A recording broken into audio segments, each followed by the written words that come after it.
Phone tapping వ్యవహారంలో SIT దునుకుడు ప్రదర్శిస్తుంది. మరి రోజుకొకరికి సిట్ నోటీసులు ఇష్యూ చేసింది. మరి మొదట ఇటు మాజీ మంత్రి హరీష్ రావును విచారించింది. తర్వాత బీఆర్ఎస్ వర్కింగ్ ప్రెసిడెంట్ కేటీఆర్‌ని కూడా విచారణ చేశారు. మరి ఈరోజు మాజీ ఎంపీ సంతోష్ కుమార్ కూడా మరి ఈరోజు సిట్ ముందు కూడా విచారణకు హాజరు కాబోతున్నారు. మరి ఇందులో రాజకీయ కక్ష సాధింపు చర్యలో భాగంగానే మరి బీఆర్ఎస్ నేతల్ని ఈ రకంగా ఫోన్ ట్యాప్‌లో మరి విచారణ చేస్తున్నట్టు కూడా మరి బీఆర్ఎస్ నేతలైతే ఆరోపిస్తున్నారు.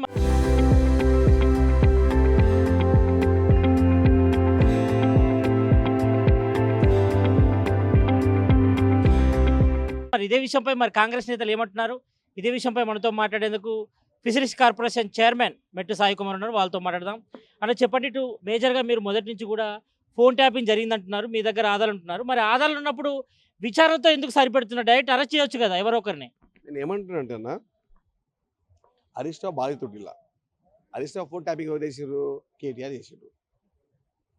హరీష్ రావు ఏం చేసింది ప్రతిసారి వాళ్ళ నాయకుడు, నేను అది సేమ్ ప్రకాష్ అని కూడా ప్రకాష్ చాలా చెప్పిండు. హరీష్ అన్న నాకు ఫోన్ చేయక, ప్రకాష్ అన్న నా ఫోన్ ట్యాపింగ్ అవుతుంది, ఏదన్నా మనం డైరెక్ట్ మాడదాము అన్న దానికి హరీష్ రావు సమాధానం చెప్పాలి. ఫోన్ ట్యాపింగ్ మేము చేయలేదు అన్నటువంటి కేటీఆర్ సమాధానం చెప్పాలి. ఫోన్ ట్యాపింగ్ చేసి ఎన్నికల్లో మేము లబ్ధి పొందాలి, తెలంగాణ రాష్ట్రంలో మరొకసారి అధికారం రావాలని చెప్పి చిల్లర వ్యవహారాలు చేసి రాజకీయ విధ్వంసాన్ని సృష్టించే వ్యవహారం చేసినటువంటి బీఆర్ఎస్ పార్టీ ఏ ఒక్కరిని కూడా ఫోన్ ట్యాపింగ్ చేసిన ఏ ఒక్కరిని కూడా వదిలిపెట్టే సమస్య లేదు. అది ఎంత పెద్ద నాయకుడైనా పర్లేదు, ఎంత పెద్ద వ్యవహారం వ్యక్తి పర్లేదు. ఎందుకంటే ఫోన్ ట్యాపింగ్ ఎవరు చేస్తారండి? Phone tapping traditional phone tap చేస్తారు, సంత విద్రోహ శక్తి ఫోన్ ట్యాప్ చేస్తారు. ఎవరైతే సమాజానికి అరే కాంగ్రెస్ పార్టీ కార్యకర్తలు, కాంగ్రెస్ పార్టీ నాయకులు మహేష్ కుమార్ గౌడ్ గారిది అందరు చేసినారు, సీఎం గారిది అందరిది ఎందుకు చేసిన రేవంత్ రెడ్డి గారు ఏం చేశారు? తెలంగాణ రాష్ట్రంలో కాంగ్రెస్ పార్టీ దూకుడు పెంచింది, కాంగ్రెస్ పార్టీ గెలవబోతుంది, కాంగ్రెస్ పార్టీ గెలిస్తే ఇబ్బంది అవుతుందని చెప్పి వారి యొక్క రాజకీయ రహస్యాలు తెలుసుకోవాలని చెప్పి ప్రతి ఒక్కరి ఫోన్ ట్యాపింగ్ చేయడం జరిగింది కాంగ్రెస్ పార్టీ ముఖ్య నాయకులది. ఆ ఫోన్ ట్యాపింగ్ ద్వారా ఏది చేసినా, ఏ వ్యవహారం చేసినా మళ్ళీ మేము అధికారం రావచ్చు, మన అహంకారం ఉంది, మన డబ్బు ఉందని చెప్పి వీళ్ళ బీఆర్ఎస్ పార్టీని తెలంగాణ ప్రజలు చాపి లెంపమైన కొట్టి బొంద పెట్టిన విషయాన్ని మళ్ళీ మర్చిపోతూ ఉన్నారు. అంటే ఫోన్ ట్యాపింగ్ వ్యవహారంలో మేజర్‌గా అందరినీ ఇటు బాధితులుగానే విచారణ చేస్తున్నారు. మరి అసలు సూత్రధారి ఎవరు ఇలా ఫోన్ ట్యాపింగ్‌లో? అసలు సూత్రధారి మొన్న వచ్చింది కదా కేటీఆర్. అసలు సూత్రధారి కేటీఆర్ పైన ఇంకో అనేది కేటీఆర్ చెప్పడం జరిగింది. ఫోన్ ట్యాపింగ్ వ్యవహారము వారు చేసినటువంటి దుర్మార్గమైన చర్య, రాజ్యాంగ వ్యతిరేకమైన చర్య. ప్రజలను హక్కులని కాపాడడానికి ఎప్పుడైతే ప్రభుత్వం ఉంటుందో ఆ హక్కులని ఆ ప్రభుత్వమే తొంగలు తొక్కే విధంగా వ్యవహరిస్తే వదిలే ప్రసక్తే లేదు. ప్రజలు వారి యొక్క స్వాతంత్రాన్ని ఎక్కడ మాట్లాడుతూ వ్యవహరించుకున్నారో ఆ హక్కుని కూడా రాజ్యాంగబద్ధమైన రాజ్యాంగ హేతుకమైన వ్యవహారంలోకి ప్రవేశించకుండా మేము చేస్తాము, మేము అందరి మాటలు వింటాము. అరే మీరు దుర్మార్గులారా, టెరిస్టుల కోసం పెడతారా? అది ఈ వ్యవహారాన్ని అటు బండి సంజయ్ కానీ, ఇటు రఘునందనరావు కానీ ఎవరైనా కూడా రాజ్యాంగబద్ధమైన వ్యవహారాలు చేయాలి.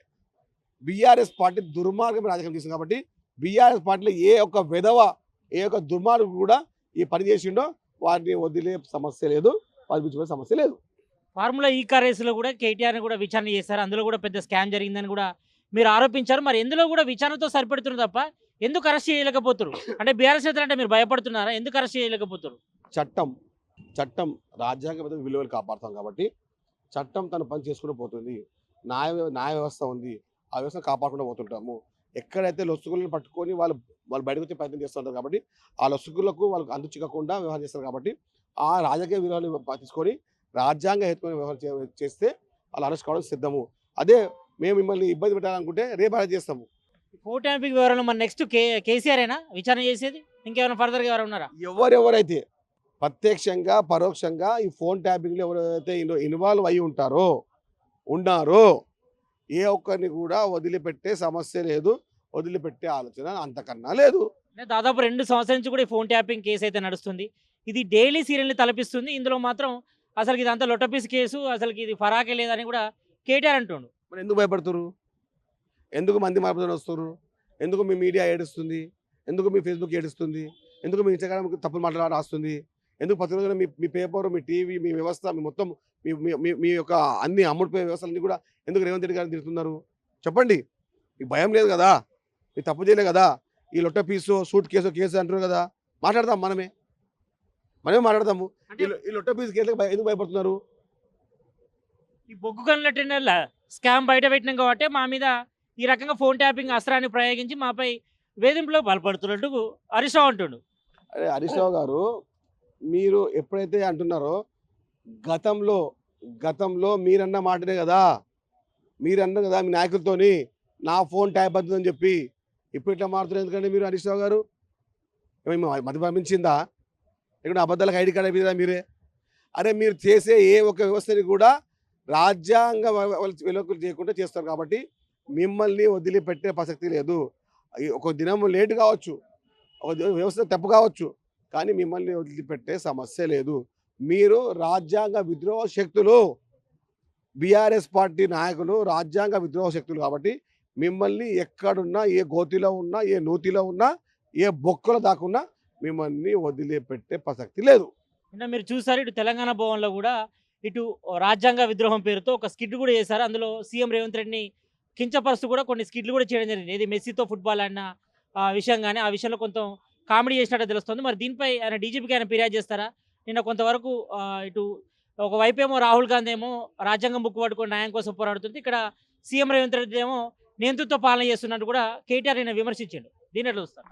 నేను ఏమంటున్నా అంటే, నిన్న రేవంత్ రెడ్డి గారి నామస్మరణ తెలంగాణ భవన్లో దాదాపు రేవంత్ రెడ్డి అని చెప్పి వాళ్ళు పూరితులైపోయారు. 26 జనవరి రోజు బీఆర్ఎస్ పార్టీ భవన్లో, తెలంగాణ భవన్లో రేవంత్ రెడ్డి గారి నామస్మరణ దాదాపు 3 గంటల పాటు జరిగింది. ఈ నామస్మరణతో బీఆర్ఎస్ పార్టీ పూరితులు కావడానికే వాళ్ళు ప్రయత్నించారు. రవీంద్రాబాద్ తర్వాత నాటకాలు వేయనికే తెలంగాణ భవనే ఒక సెకండ్ ప్లేస్ ఆఫ్ 2, అంటే రవీంద్రాబాద్ 2గా మన రేటు నుంచి తెలంగాణ భవన్ మనం చెప్పుకోవచ్చు. ఎందుకంటే నాటకాలు వేయడంలో, నాటకాలు రక్తకరించడంలో, నాటకాలను అబద్ధాలు నిజం చేయడంలో బీఆర్ఎస్ పార్టీకి పెట్టింది పేరు. కాబట్టి ఇలాంటి దుర్మార్గులు నాటకాలు వేస్తున్నారు కాబట్టి రవీంద్రాబాద్ అక్కడ నుంచి రవీంద్రాబాద్ 2గా తెలంగాణ భవన్ పెట్టుకుంటే వాళ్ళు ఈ 8 సంవత్సరాలు వీళ్ళు నాటకాలు వేస్తూనే ఉండాలి, నాటకాలు ఆడుతూనే ఉండాలి, నాటకాల్లో వాళ్ళు జీవిస్తూనే ఉండాలి. మొత్తానికైతే ఇటు ఫోన్ ట్యాపింగ్ వ్యవహారంలో అసలు సూత్రధారి కేటీఆర్. మరి ఇందులో ఈ ఫోన్ ట్యాపింగ్ సంబంధించి ఎవరు చేసినా కూడా మరి వాళ్ళందరూ కూడా చట్టం ప్రకారం శిక్ష అనుభవించాల్సిందే. మరి ఇందులో మరి రాజకీయ కక్ష సాధింపు చర్య ఏం లేదు. మరి చట్టం తన పని తాను చేసుకోపోతుంది. మరి ఫోన్ ట్యాపింగ్ వ్యవహారంలో మరి ఎవరు ఉన్నా కూడా వాళ్ళందరినీ కూడా లోపట వేస్తామని కూడా ఫిషరీస్ కార్పొరేషన్ చైర్మన్ మెట్టు సాయి కుమార్ చెప్తున్నారు. కెమెరామ్యాన్ గణేష్తో సతీష్, RTV, గాంధీభవన్ నుంచి. Local to global news at your fingertips. మీ చేతిలో ఒక ఆయుధం. Download raw TV app. Media legend Ravi Prakash is back.